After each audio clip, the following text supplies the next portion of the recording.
Mimi ni mgombea wa ubunge kwenye jimbo hilo ya Ilongero, ambaye ni jimbo jipya, na kwa kweli hali ni nzuri, ni shwari kabisa. Kuna amani, ulinzi ya kutosha, wananchi wamejitokeza kwa wingi, utaratibu ndani ya kueleweka, kila mmoja anapata nafasi yake, na kura anaenda kupiga kwa siri yake mwenyewe anavyojua.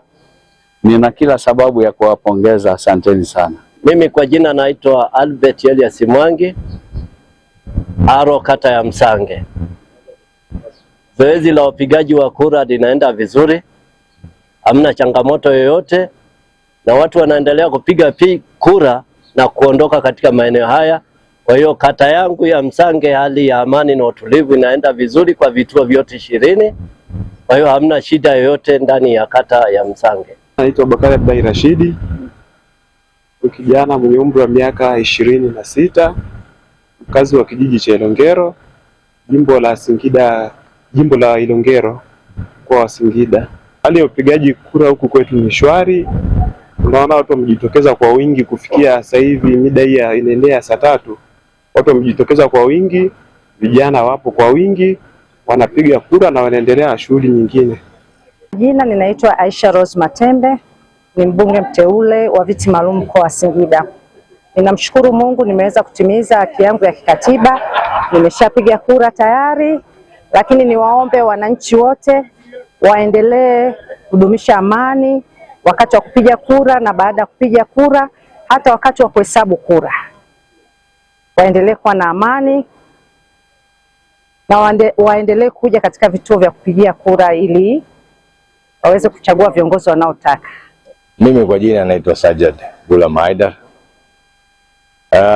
Kiukweli mengi ya kuzungumza hakuna, ila watu wamejitokeza, na nafikiri kwa kuwa bado muda upo mrefu, watu wataendelea kutoka na amani ipo ya kutosha, na ule uchochezi ulikuwa unaonekana wa kusema sijui vijana kutaka kuwatumia, naona Mungu amesaidia na ulinzi uko vizuri na umejitosheleza sawa sawa.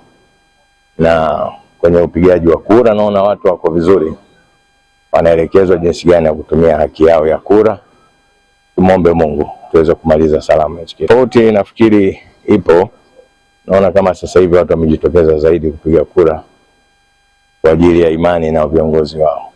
Kupata fursa ya kuja kupiga kura mimi pamoja na wanakijiji wenzangu. Tangu asubuhi watu wengi sana wamejitokeza hapa Pohama. Tuna vituo kadhaa, lakini kama unavyoona maboksi sasa hivi yamejaa. Watu wengi wamepiga kura, wanaendelea kupiga kura. Kumekuwa na amani, kumekuwa na upendo, kumekuwa na mshikamano, na hii ndio Tanzania tunaoitaka. Na hii ndio Tanzania ambayo iliasisiwa tangu enzi ya baba wa taifa Mwalimu Nyerere na Rais Abeid Aman Karume wa Zanzibar. Ni matumaini yangu kama ambavyo hapa Pohama watu wamejitokeza kwa upendo, kwa wingi na kwa nia thabiti, maeneo mengine waendelee kujitokeza. Tudumishe amani ya nchi hii, tudumishe upendo wa nchi hii, na tuendelee kupiga kura kuwapigia wagombea wetu ambao tunawataka. Nchi yetu na umoja wetu ziendelee kuwa imara zaidi. Taifa letu na mbele yetu iendelee kuwa imara na yenye kuthubutu. Na Mungu aibariki sana Tanzania yetu. Kwa habari mbalimbali za ndani na nje ya nchi, usikose kutizama Cales TV kila siku.